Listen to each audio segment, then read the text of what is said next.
July 1944, Western Cotentin Peninsula, 3 miles from Saint-Lô. A German sniper is lying behind a hedgerow. He has been there since before dawn. His carabiner 98K, fitted with a ZF-41 telescopic sight, rests on a folded square of canvas to keep dust out of the action. He is patient, he is invisible, and in 90 seconds he will be dead killed by a method his instructors at Sennelager never warned him about, because they had never seen it done. Keep that in mind as we go, because here is the question I want you to answer in the comments before this video answers it for you. This man fires exactly 1 shot from concealment. He never exposes himself again. He follows every rule of his craft to the letter, the rules that kept German snipers alive on the Eastern Front for 3 brutal years. So how did the Americans find him? Not in the 2 to 4 minutes his manuals promised him. Sometimes in under 90 seconds. Often in under 2 minutes. But always before he could fire a second time. From Normandy in July to Aachen in October, the pattern held. Drop your theory below before I tell you. I promise the real answer is stranger than whatever you are about to guess, and it has nothing to do with a rifle, a scope, or a secret weapon. It has to do with a clipboard, a radio, and a decision made by a handful of forgotten American officers in Oklahoma. 15 years earlier, during the Great Depression, if your father, your grandfather, your uncle came home from a rifle company in the summer of 1944, the answer is a story he probably never told you, because he almost certainly did not fully understand it himself. The man behind the hedgerow has a name, though it will not appear on any monument, and it will not be spoken again after this video ends. Call him Franz Keller. Feldwebel, 26 years old. Carpenter's son from a village outside Regensburg, who volunteered for the Wehrmacht in 1939 because his older brother had, and who by the summer of 1944 had learned 3 things about war. The first was that officers who stood up died. The second was that radio men who leaned into their handsets died. And the third, the one his instructors had drilled into him until it was closer to reflex than thought, was that a sniper who fired twice from the same position died with them. He is lying now on his stomach in the shadow of a Norman hedgerow west of Saint-Lô. The hedge at his back is not a hedge in the way an Englishman or an American would understand the word. It is a wall of packed earth 2 meters high, laid down by peasants 1,000 years ago. Roots of blackthorn and hazel and oak grown into the soil until the whole thing has the density of low masonry. Above the earth wall rises another 4 meters of tangled brush, so thick a man cannot see through it, so old that the trees have fused with one another at the crown. From the American side of this hedgerow, Keller does not exist. He is a rumor. He is a suspicion. He is the reason the lieutenant in the next field over is still alive, because that lieutenant has finally, mercifully, learned to stop pointing. Keller has been here since 2 hours before dawn. He has watched the light come up gray through the mist. He has watched the field beyond his hedgefill slowly with sound. American voices, unhurried at first, then sharpening as the morning organized itself into work. Somewhere out of sight, an engine turned over. A mess kit clattered. A man laughed once, briefly, and was quieted. Keller has not moved. His K-98K rests on a folded square of canvas he brought with him from the training ground at Sennelager.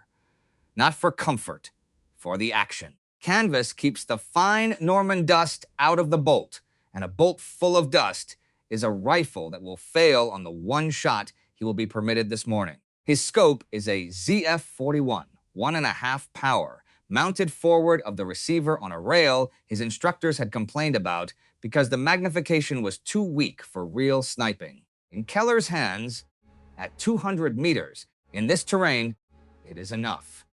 It has always been enough. He does not aim through the scope. He chooses through it. He is choosing now. The American who has walked into the field is a radio man.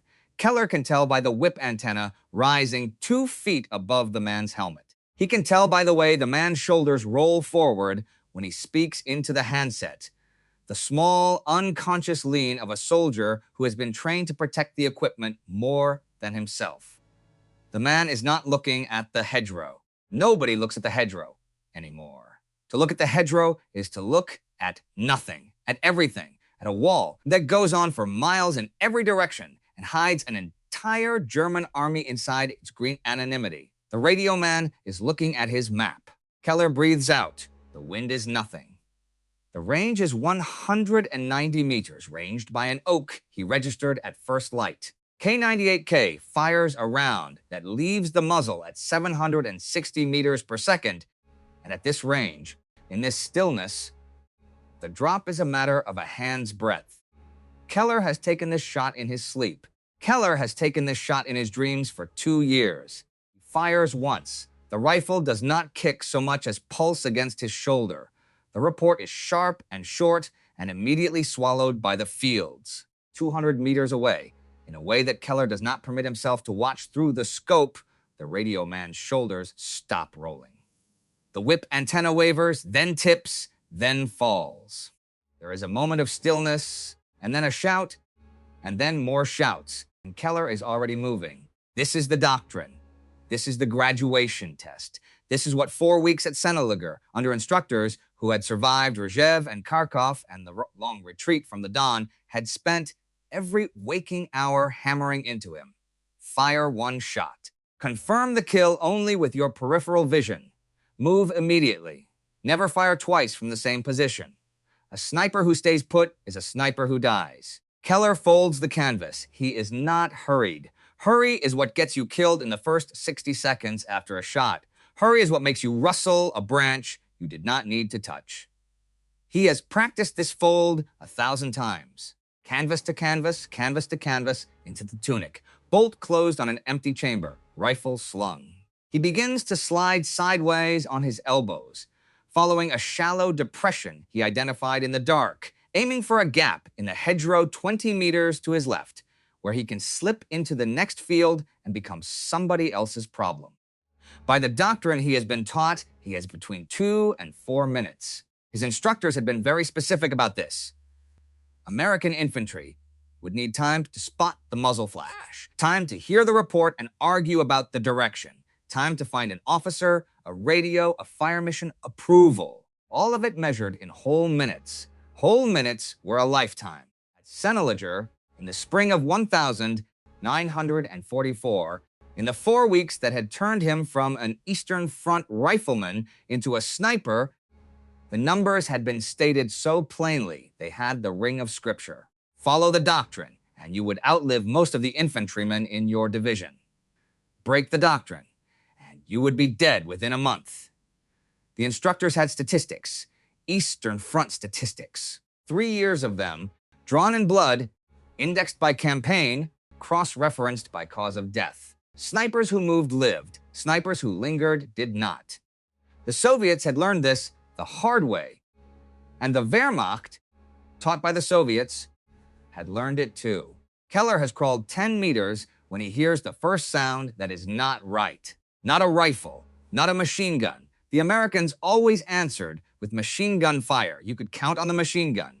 It was blind, and it was loud, and it was the sound of an enemy who did not know where you were. Keller had heard the machine gun answer 100 times, and every time he had smiled into the dirt, because the machine gun was the sound of confusion, and confusion was time, and time was life. This is not the machine gun. This is something dropping, something heavy, coming down out of a sky he cannot see through the leaves. Keller has perhaps 4 seconds to understand what is about to happen. He does not have 4 seconds to understand why. He does not have 4 seconds to understand that 200 meters behind the radio man he just killed, an American sergeant has picked up a sound-powered telephone, that the sergeant did not need to see him, that the sergeant did not send a patrol forward, that the sergeant did not wait, that the sergeant spoke 6 digits and 1 word into the handset, and that a mortar crew 50 meters behind the American command post had been waiting for exactly this call since before first light, that the tube was already laid on a pre-registered box of ground, that included the exact patch of hedgerow Keller is now crawling through. Keller does not know any of this. Keller only knows the sound. First round detonates in the crown of the hedge above him. The second, 3 seconds later, 6 meters to his left, exactly where his depression was carrying him. The third and fourth walk across the escape route he had chosen in the dark, before the shot, before the man with the antenna had ever walked into the field. They are not aiming at him. They have never seen him. They do not know he exists. They do not need to. He is inside the box. The German army in Normandy will lose thousands of snipers this summer.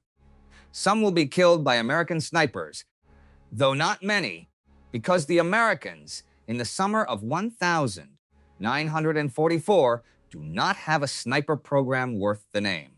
Some will be killed by tank fire, by grenades, by riflemen who got lucky. Most, an overwhelming majority, will be killed exactly the way Keller is being killed right now inside a rectangle of hedgerow they never suspected had been drawn around them by a weapons system that had been designed for something else entirely, called down by men who never saw their faces and never learned their names. To understand how this happened, you have to leave the hedgerow.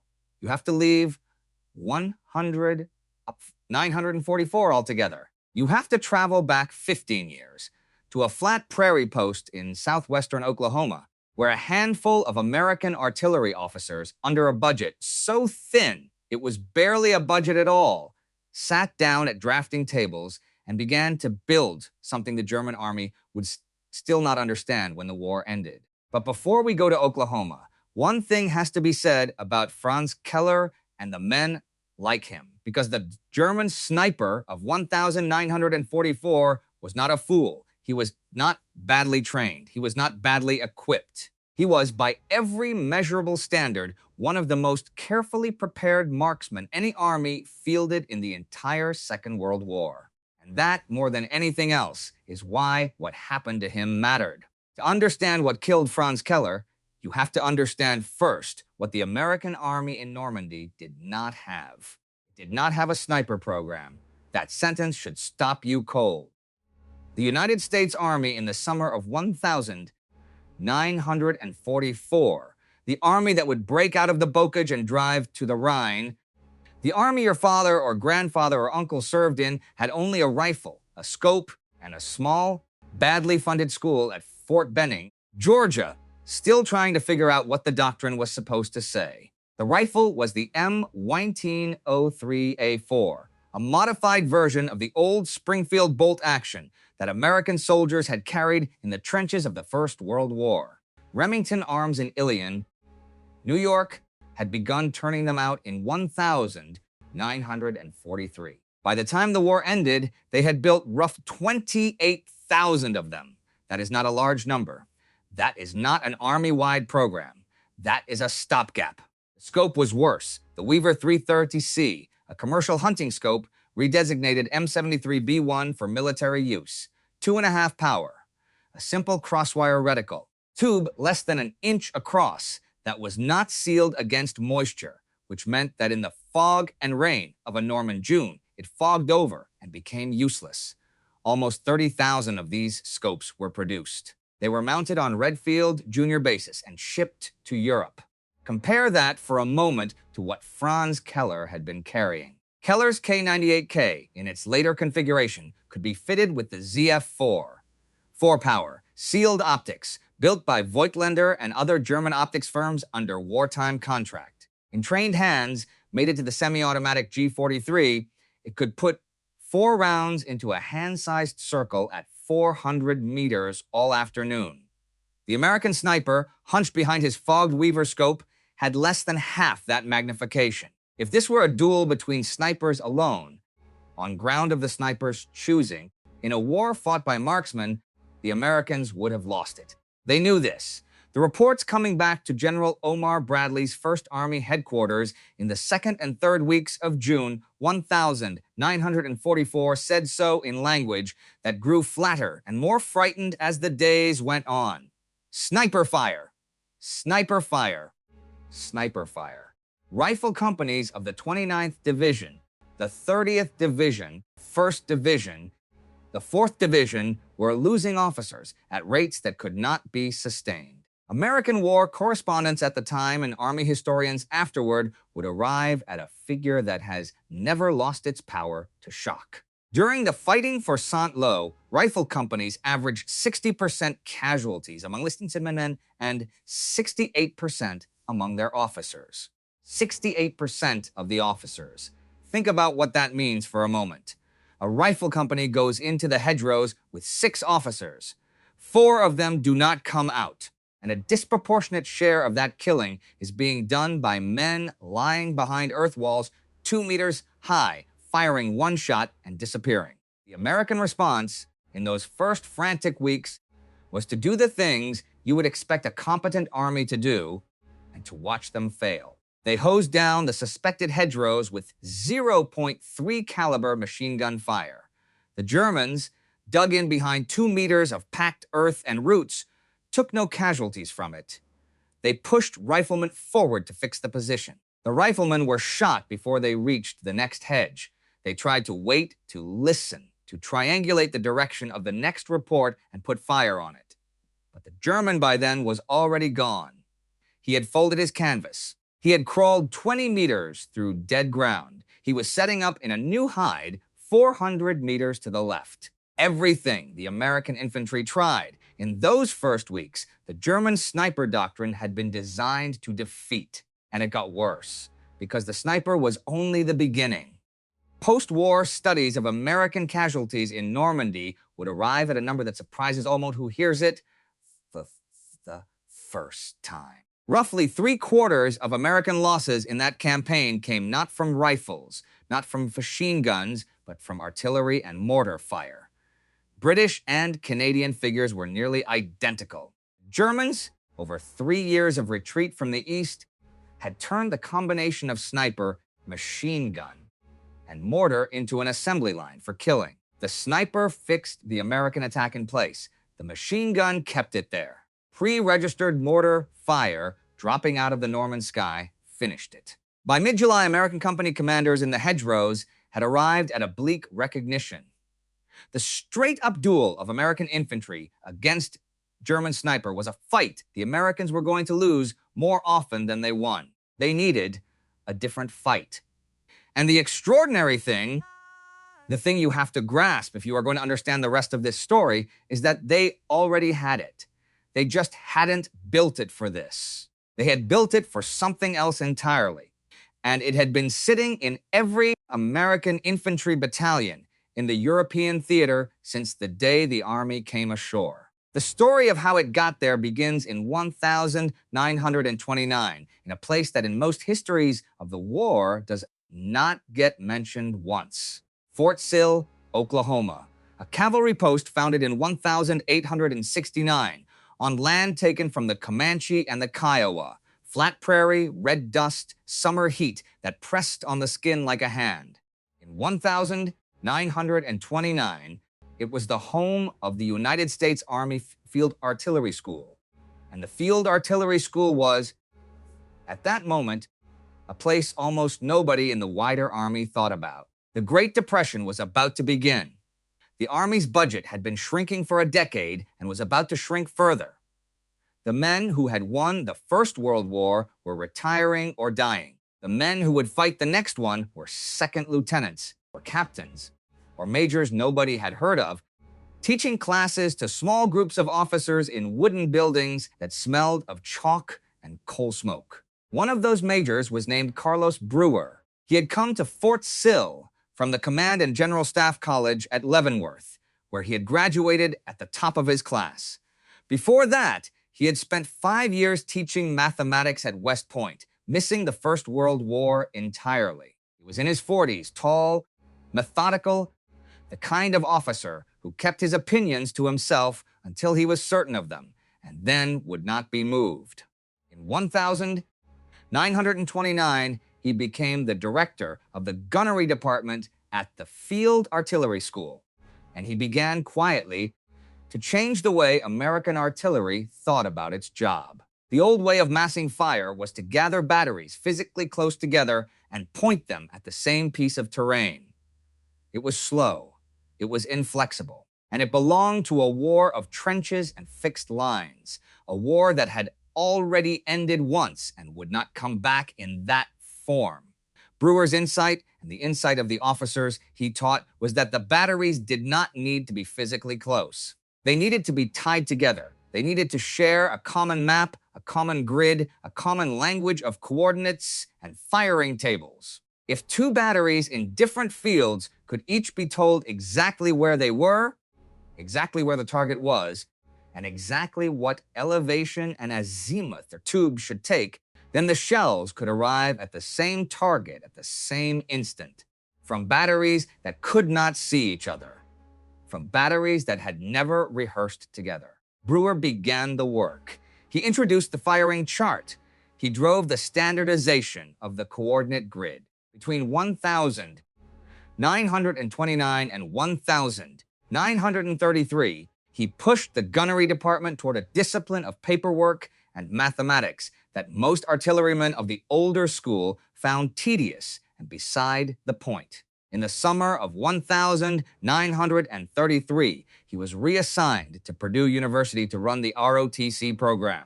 He would not build the Fire Direction Center itself. That work was left to the man who replaced him as director of the gunnery department, a major named Orlando Ward, and to another officer named H.L.C. Jones, who came after. Ward is the one who took Brewer's techniques and centralized them into a single room, a single procedure, a single node that could take a call from a forward observer and turn it into fire from every gun in range. Jones is the one who made the whole thing work under the pressure of an army that was suddenly, in 1,940 and 1,941, growing to 7 million men. None of these three men are famous. None of them have movies. None of them appear in the standard histories of the Second World War, except as footnotes. But by the summer of 1944, what they had built in Oklahoma had become the deadliest artillery network on the planet. An American forward observer, using a common map grid every artilleryman in the theater had been issued, could report a target to a fire direction center miles behind the line. The FDC would compute a firing solution using tables that had been standardized at Fort Sill in the 1930s. The solution would be sent to every battery in range. On a single voice command, every tube would fire at a calculated instant so that every shell would arrive at the target in the same second. That was the time on target mission.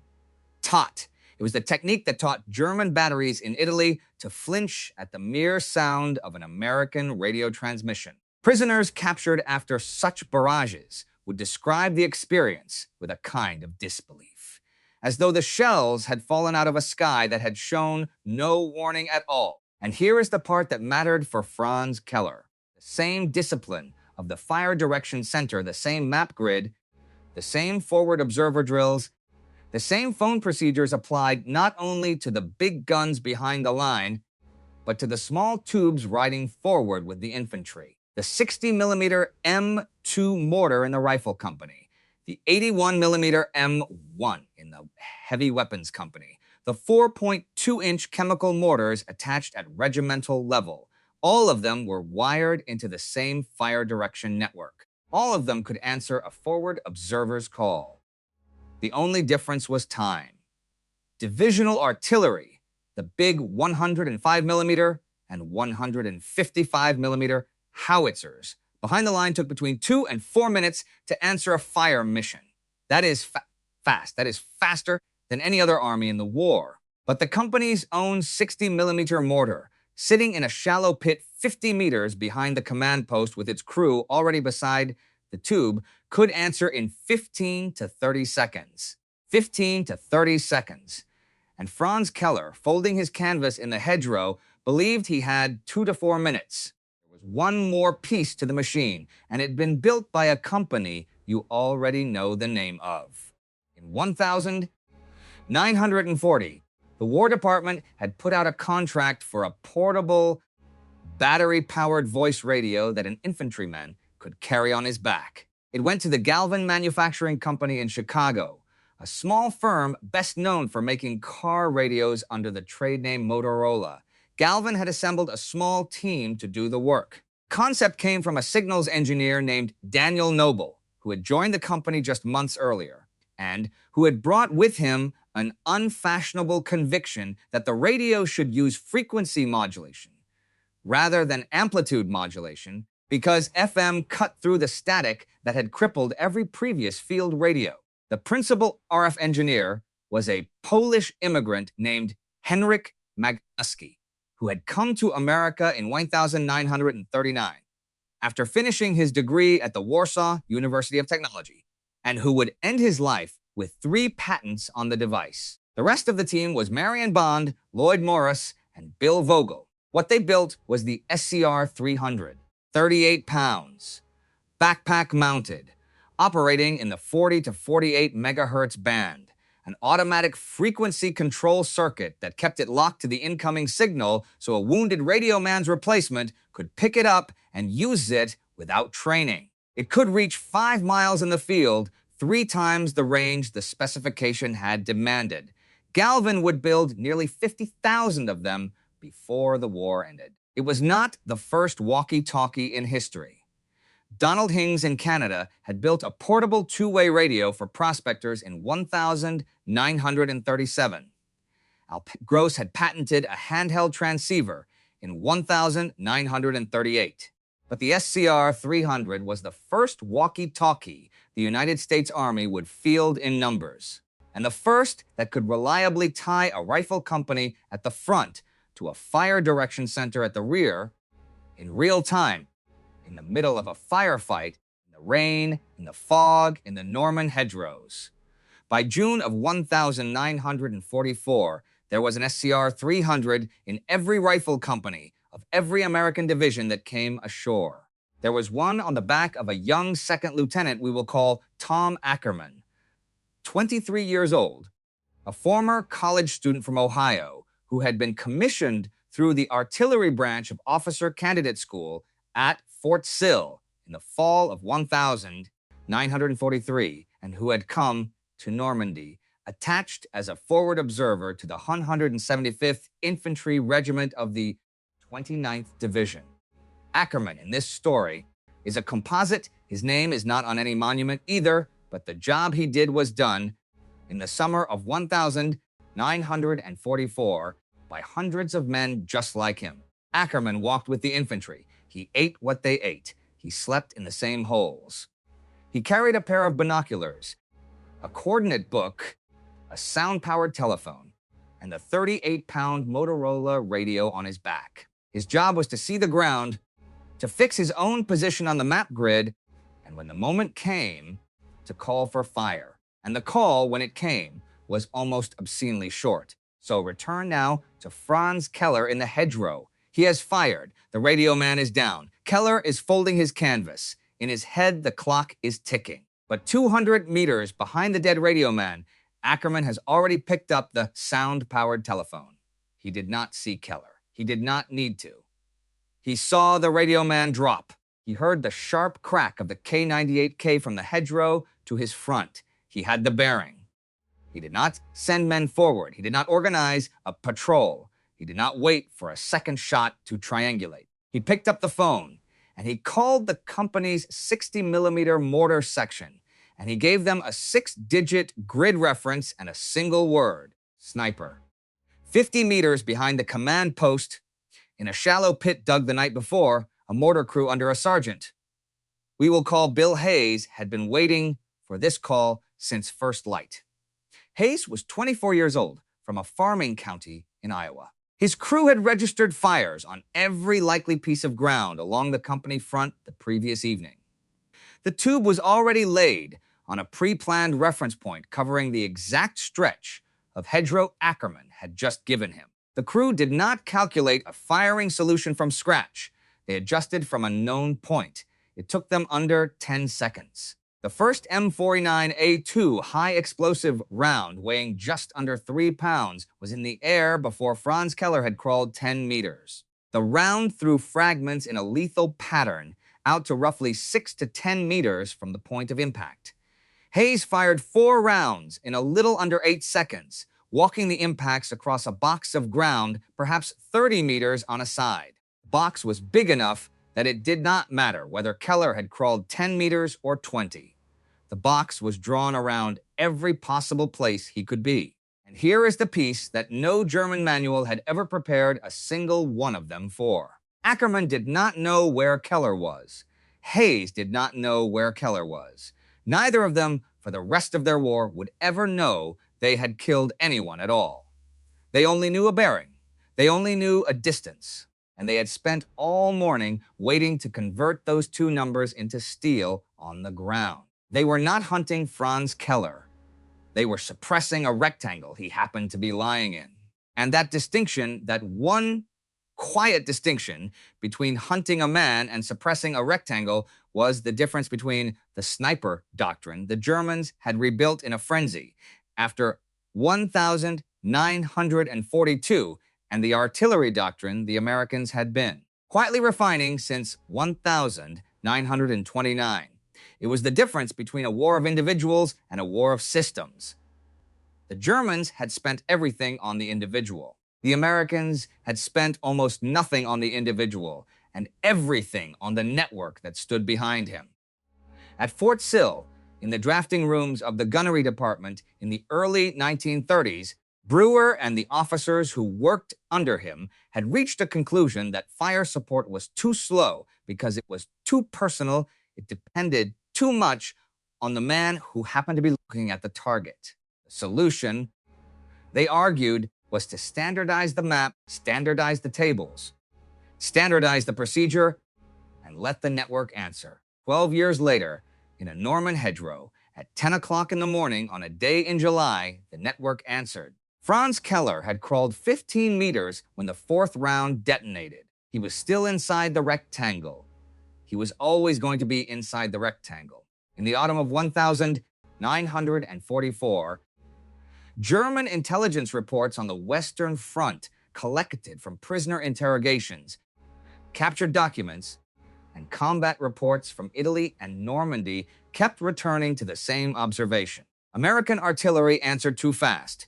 It came from too many batteries at once. It arrived at the target in a single moment, as if all the guns had known in advance where to point. Some German officers reading these reports simply could not accept them. What was being described did not match any doctrine they had been trained on. Captured American field manuals pulled from the pockets of dead officers, taken from overrun command posts, laid the procedure out step by step.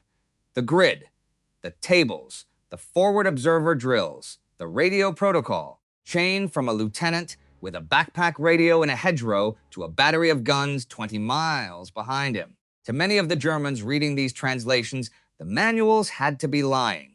The manuals had to describe some peacetime ideal that no real army actually used under fire. Real combat was chaos. Real combat was decentralized. Real combat was a lieutenant on the ground making a decision with what he had in his hand. The idea that a 19-year-old radio operator, wet and cold in a Norman hedgerow, could pick up a handset and pull down fire from every gun in range within minutes, that idea, to the German officer reading the captured manual in the autumn of 1944, was not credible. It was not the way armies worked. It was not the way their army worked. Therefore, the Americans could not really be doing it. Except they were. They were doing exactly what the manual said they were doing. They were doing it in every rifle company, in every division across the entire Western Front. They were doing it in the rain, in the fog, in the snow of the coming winter, in the ruined streets of the coming battles for Aachen and Metz and Bastogne. They were doing it so consistently that the German officers who could not believe the manual were being killed, quite literally, by the procedure the manual described. To understand why the Germans could not accept it, you have to understand the doctrine they had been fighting under for almost 100 years. Auftragstactik, mission tactics, mission command. The idea that a senior officer gives his subordinate an objective and leaves the method to the man on the ground. It is a beautiful doctrine. It rewards initiative. It rewards the platoon leader who sees an opening and takes it before anyone above him even knows the opening exists. It is the doctrine that produced the German victories of 1,939 and 1,940. It is the doctrine that broke the Soviet armies of 1,941 in weeks.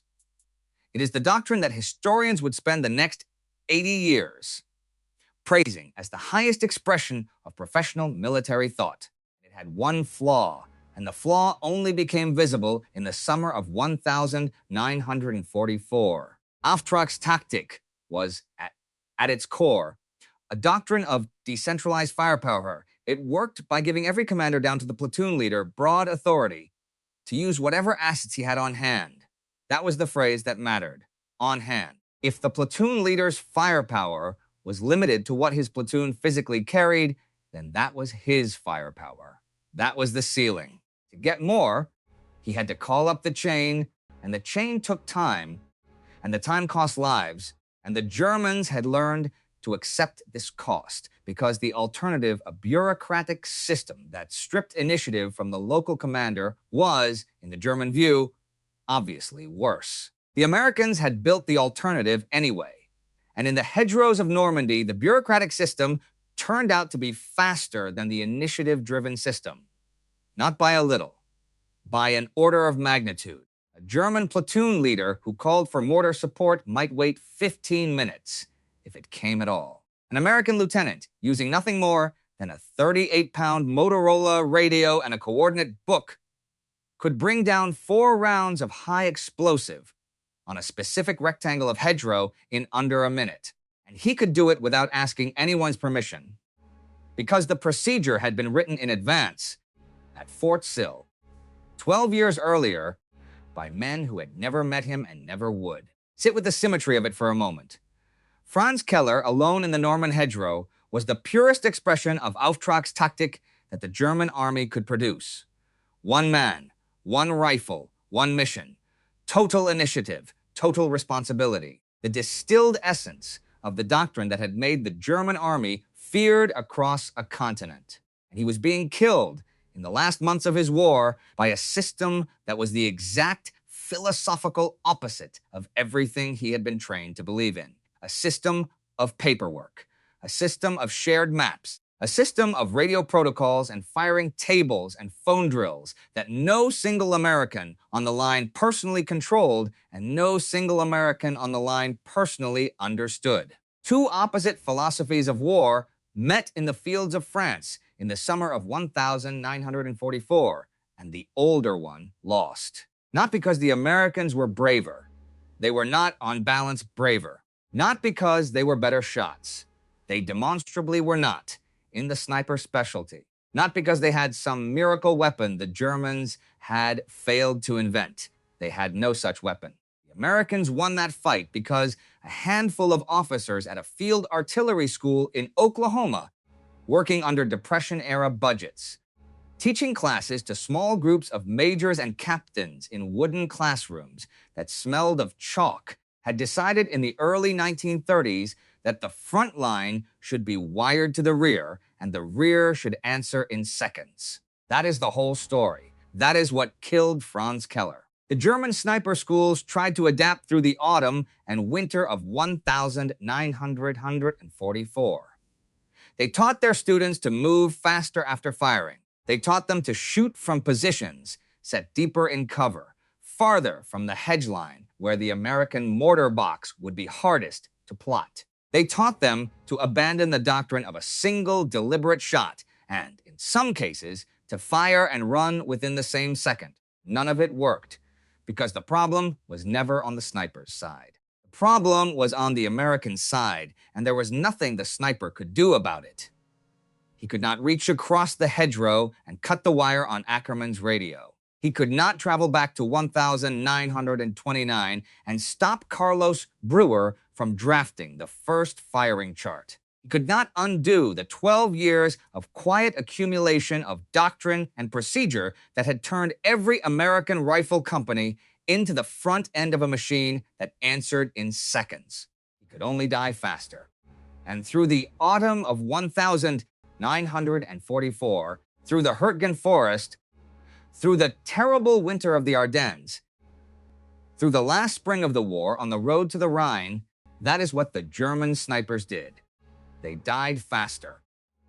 Sniper effectiveness on the Western Front, measured in confirmed kills per sniper per month, dropped sharply, a pattern German veterans and post-war researchers would document but never fully explain from the sniper's side. Post-war debriefings of German officers on the Western Front, including artillerymen, infantry commanders, and veterans of the sniper training program, returned the same observation. The American counter-sniper response had been inexplicable. It came too fast. It came from too many directions at once. It had a cold, impersonal accuracy that matched nothing they had been trained to expect. And they could not name what they had faced, because what they had faced was not a counter-sniper system at all. It was a fire support architecture. The dead snipers were a byproduct of a machine built to do something far larger, and the men who built the machine were not sniper hunters. They were pencil pushers with slide rules. They were majors teaching gunnery in Oklahoma. They were engineers at a car radio company in Chicago. They were 23-year-old lieutenants with 38-pound radios on their backs and coordinate books in their pockets, walking behind rifle companies through fields they had never seen before and would never see again. The Germans, at the end, were looking for the wrong kind of answer. They were looking for a piece of equipment they could capture, take apart, and copy. There wasn't one. The American advantage was not a device. It was a decision. The decision that fire support would be centralized, that the coordinate grid would be universal, that any forward observer could reach any battery, that the front line would be wired to the rear, and that the rear would answer within seconds, not minutes. That decision cost almost nothing to make. It was not a weapons program. It was not a manufacturing miracle. It was a paperwork revolution, executed under budgets so thin that most of the Army thought Brewer and Ward and Jones were eccentrics wasting their time. By 1944, the eccentrics had killed more German soldiers than any other single decision the American Army made in the 20th century. Franz Keller does not appear in any history book. He was one of thousands of German snipers who died in the hedgerows and the forests and the ruined towns of the Western Front in the last year of the war. His name in this video is a stand-in for men who really existed and who really died the way I have described. Bill Hayes, the sergeant on the mortar tube, is a stand-in too. So is Tom Ackerman, the lieutenant with the radio.